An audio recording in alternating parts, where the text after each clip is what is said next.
Now, the lesson learned from that is cultivate integrity in your speech and action. Ensure that your words build up rather than tearing down.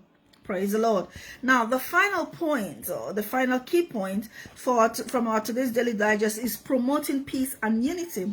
Now, that was echoed by words have the power to either create harmony or sow discord. Okay?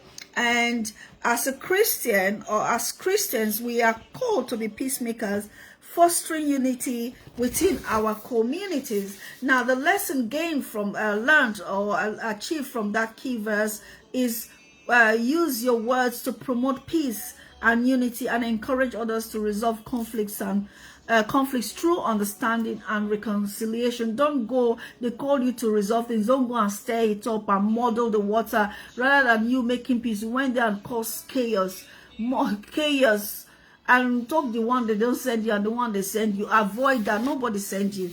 And if they send you, say you need to go. Okay? So in a nutshell, this is us today.